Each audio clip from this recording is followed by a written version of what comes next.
ড্রামার নাম যদি হয় দুর্বার রাজশাহী, ওই ড্রামার villain mister Shafiq. Mysterious character, এত বিতর্ক ঘিরে আছে যাকে, যার কুকর্মে বিপিএল এর ইমেজ ধুলোয় মিশেছে। দিন শেষে তিনিই কিনা ক্রিকেটারদের পিঠে চড়ে বসে আছেন। সত্যি বিচিত্র দুর্বার রাজশাহীর কাজকারবার। প্রতিদিন নাটক না হলে কি আর দুর্বার রাজশাহীর বাস চলে? লিগ পর্বে নিজেদের শেষ ম্যাচে আরও একটা নাটক সঙ্গী করে টিম বাস হোম অফ ক্রিকেটে বিপিএল বয়কট করা বিদেশিরা খেলতে রাজি হয়ে ফিরে এসেছে মাঠে। দেশি ক্রিকেটারদের 17 দিনের ডেলি অ্যালাউন্স বা ডিএ বাকি। রোববার যে চেক হাতে পেয়েছেন সেটা ব্যাংকে জমা দিয়ে তীর্থের কাকের মতো বসে আছেন।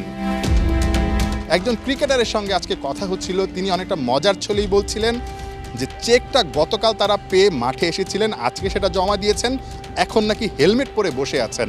অর্থাৎ সেই চেকটা আসলে কত কিলোমিটার গতিতে বাউন্স খেয়ে ফিরে আসে সেই প্রস্তুতিটা তারা নিয়ে রেখেছেন।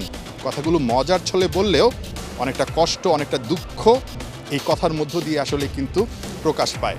রাজশাহী ক্রিকেটাররা রীতিমতো শঙ্কিত। ঠিক এই অবস্থায় বিপিএল নিয়ে যখন শঙ্কায়, তখন আবার বিপিএল অর্থাৎ ঢাকা প্রিমিয়ার লিগ যেটা আসন্ন, সেই প্রিমিয়ার লিগ নিয়েও কিন্তু একটা শঙ্কা তৈরি হয়েছিল। ক্লাব প্রতিনিধিরা একটা সময় আসলে প্রিমিয়ার লিগ বয়কটের সিদ্ধান্ত নিয়েছিল। সংবিধান যেই বা গঠনতন্ত্র বিসিবির, সেটা অ্যামেন্ডমেন্ট কমিটি তাদেরকে আসলে স্থগিত করার পর সেই অচলাবস্থাটা কেটে গেছে। আজকে সিসিডিএমের সঙ্গে ক্লাব প্রতিনিধিরা বসেছিলেন এবং সেই Dhaka premier division cricket league, যেটা আসলে বাংলাদেশের ক্রিকেটারদের অন্যতম রুটি রুজির জায়গা, সেটা নিয়ে অচলাবস্থাটা কেটে গেছে। কবে থেকে শুরু হচ্ছে সেই ধারণাটা দেয়া হয়েছে সেই আলোচনার পরে। যেটা আমরা সবাই মিলে এখানে একমত হয়েছি সেটা হচ্ছে যে ফার্স্ট ডিভিশন লিগের ফার্স্ট রাউন্ডটা যখন শেষ হবে তখনই প্রিমিয়ার ডিভিশনটা শুরু হবে, এটা যেই তারিখ। হ্যাঁ, সো আমরা ফেব্রুয়ারির 8 তারিখ হয়তো মিটিংটা করব, 17, 18, 19-এর মধ্যে দলবদলটা দিব, চেষ্টা করব 27, 28, 1 যখন আমাদের পারমিট করে শিডিউল তখন খেলাটা শুরু করতে। এরকম একটা প্ল্যান আমরা ডিসকাস করেছি আজকে।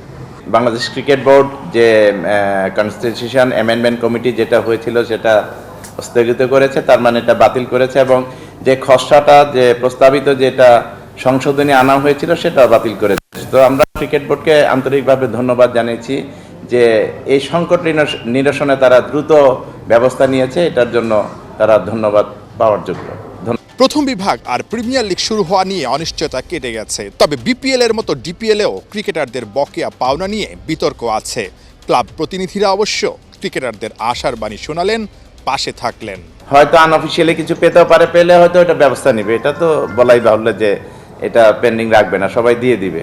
এখানে কারো টাকা বাকি রেখে আবার লিগ শুরু করে এটা হয়তো কোনো অফিসিয়ালি করবে না। নাহিয়ান বিন জসিম, 71।